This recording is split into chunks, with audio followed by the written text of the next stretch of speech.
Hello friends, સ્વાગત છે તમારું અમારી યુટ્યુબ ચેનલ ગુજરાતી કિચનમાં। આજે આપણે બનાવીશું એકદમ ઝટપટ ટેસ્ટી વાનગી જે 10 જ મિનિટમાં બની જાય છે। તો આજે આપણે બનાવીશું પનીર ગોટાળો, જે સુરતી સ્ટાઇલમાં બનાવીશું।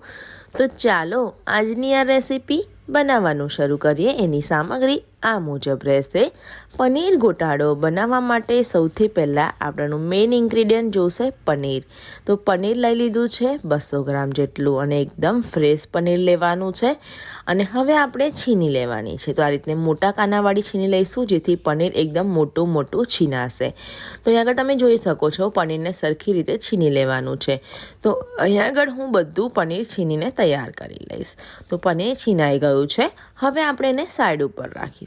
ત્યાં સુધીમાં આપણે એક પેનને ગરમ કરીશું। એની અંદર આપણે 1 થી 1.5 ચમચી જેટલું તેલ ઉમેરીશું। અહીંયા આગળ આપણે બટર ઉમેરવાનું છે, જે 1 મોટી ચમચી જેટલું બટર ઉમેર્યું છે। ગેસની આંચ અત્યારે આપણે મીડિયમ રાખી છે। બટર અને તેલ ગરમ થઈ જાય એટલે 1 ચમચી આપણે જીરું ઉમેરવાનું છે, અને 1 ચમચી લસણની પેસ્ટ ઉમેરી દીધી છે। અહીંયા આગળ આપણે અડધા કપ જેટલી ઝીણી સમારેલી ડુંગળી ઉમેરી છે। અહીંયા આગળ ડુંગળીને હવે આપણે સારી રીતે શેકાવા દેવાની છે। ડુંગળી સરસ ગોલ્ડન બ્રાઉન કલરની ના થાય ત્યાં સુધીને આપણે શેકાવા દેવાની છે, અને સારી રીતે મિક્સ કરી લેવાનું છે। તો તમે જોઈ શકો છો ડુંગળીને આપણે શેકાવા દઈશું। ત્યાં સુધીમાં આપણે 1 મોટી ચમચી લીલા મરચાં સમારેલા ઉમેરી દઈશું, અને 1/4 કપ જેટલા આપણે ફ્રેશ કાપેલા ધાણા ઉમેરી દઈશું, અને ફરીથી એકવાર મિક્સ કરી લઈશું અને શેકાવા દઈશું। તો અહીંયા આગળ ખૂબ જ સરખી રીતે બધું મિક્સ થઈ ગયું છે, અને ડુંગળી પણ ખૂબ જ સરખી રીતે શેકાઈ ગઈ છે, સરસ ગોલ્ડન બ્રાઉન કલરની થઈ ગઈ છે। હવે આપણે ગેસની આંચ એકદમ સ્લો કરી દેવાની છે। અડધી ચમચી આગળ હળદર પાવડર ઉમેરવાની છે, 1 ચમચી ધાણા જીરું પાવડર ઉમેરવાનું છે, અને 1 મોટી ચમચી લાલ કાશ્મીરી લાલ મરચું ઉમેરીશું, જેનાથી કલર ખૂબ જ સારો આવે।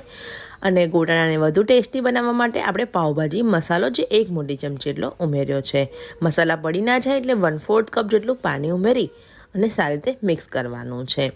હજુ સુધીને ગુજરાતી કિચન યુટ્યુબ ચેનલને સબસ્ક્રાઈબ ના કરી હોય તો સૌથી પહેલાં સબસ્ક્રાઈબ કરી દેજો, અને બેલ આઇકનને જરૂરથી ક્લિક કરજો, જેથી બધી નોટિફિકેશન સૌથી પહેલાં મળશે। તો અહીંયા આગળ મસાલો ખૂબ જ સારી રીતે મિક્સ થઈ ગયો છે, તમે જોઈ શકો છો। હવે આપણે 1 કપ ઝીણા સમારેલા ટામેટાં ઉમેરી દઈશું, અને ટામેટાને પણ સરખી રીતે તમારે મિક્સ કરી લેવાના છે। તો ટામેટાને પણ એકદમ ઝીણા ઝીણા સમારવાના, જેથી એકદમ સરખી રીતે એ ચડી જાય। તો અહીંયા આગળ ટામેટાં મસાલા સાથે ખૂબ જ સરખી રીતે મિક્સ થઈ ગયા છે, એને એકદમ સોફ્ટ થાય ત્યાં સુધીને આપણે થવા દેવાના છે। ત્યાં સુધીમાં આપણે મીઠું ઉમેરી દઈશું, જેથી ટામેટાં ખૂબ જ જલ્દી ચડી જાય, અને ગેસની આંચ મીડિયમ કરી અને એને થવા દઈશું લગભગ 3 મિનિટ જેવું। 3 મિનિટ પછી તમે જોઈ શકો છો મસાલા ચડી ગયા છે। હવે આપણે અહીં આગળ 1 ચમચી ટોમેટો કેચઅપ ઉમેરી દઈશું, અને 1 ચમચી કસૂરી મેથી ઉમેરી દઈશું, જેનાથી એનો ફ્લેવર ખૂબ જ સારો આવશે। તો હાથેથી મેશ કરીને ઉમેરી દેવાની છે। તો અહીં આગળ હવે આપણે બધું સરખી રીતે મિક્સ કરી લેવાનું છે। મસાલા બધા એકદમ ભળાઈ ગયા છે। હવે મેશરની મદદથી આપણે થોડું મેશ કરી લઈએ, જેથી ગ્રેવી એકદમ સરખી રીતે એક સરખી થઈ જાય। તો અહીં આગળ તમે જોઈ શકો છો એકદમ સરખી રીતે મેં મેશ કરી લીધું છે, અને ગેસની આંચ એકદમ સ્લો જ રાખવાની છે, અને અહીં આગળ એકદમ સરસ આ મેશ થઈ ગયું છે, મિક્સ થઈ ગયું છે। હવે ઉમેરવાનું છે પનીર ગ્રેટ કરીને રાખેલું હતું તે બધું જ આની અંદર ઉમેરી દેવાનું છે, અને પછી હવે સારી રીતે મિક્સ કરવાનું છે, અને પાણી ઉમેરવાનું છે, જેથી ગ્રેવી આપણી એક સરખી થઈ જાય। તો આગળ લગભગ મેં અડધા કપ જેટલું પાણી ઉમેર્યું છે, અને હવે આપણે સારી રીતે મિક્સ કરી અને 2 મિનિટ જેવું થવા દેવાનું છે। 2 મિનિટ થઈ જાય એટલે તમારે ઉપરથી ચીઝ ઉમેરી દેવાનું છે, અને થોડા ફ્રેશ કાપેલા ધાણા ઉમેરી દેવાનું છે। ચીઝ તમે કોઈ પણ ઉમેરી શકો છો। અહીં આગળ મેં ક્યુબ્સ આવે તે છીનીને ઉમેર્યું છે। તો અહીં આગળ આપણી એકદમ સરસ વાનગી બનીને તૈયાર થઈ ગઈ છે। એની સાથે ખાવા માટે આપણે પાઉં શેકવાના છે। તો ગોટાળો તૈયાર થઈ ગયો છે। હવે આપણે એક પેનમાં બટર લગાવી દઈશું, અને તમારે થોડોક પાવભાજી મસાલો નાખવાનો છે।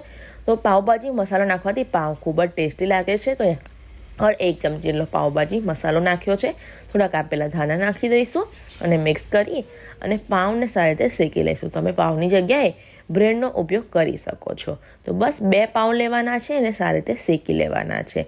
તો અહીં આગળ આપણા પાઉં પણ શેકાઈ ગયા છે। બંને બાજુથી સારી રીતે બટર લગાડીને શેકવાના છે। અહીં આગળ ગેસની આંચ મીડિયમ કરી દેવાની, જેથી પાઉં એકદમ સરખી રીતે શેકાઈ જાય। તો અહીં આગળ પાઉં શેકાઈને તૈયાર થઈ ગયા છે. આપણી આ પનીર ગોટાળો પણ તૈયાર છે. ગરમા ગરમ પાઉં સાથે ડુંગળીના સલાડ સાથે જરૂરથી બનાવજો. લાઈક અને શેર કરવાનું બિલકુલ ના ભૂલતા. મળીશું એક આવા જ નવા વિડીયો સાથે. ત્યાં સુધીને આવજો.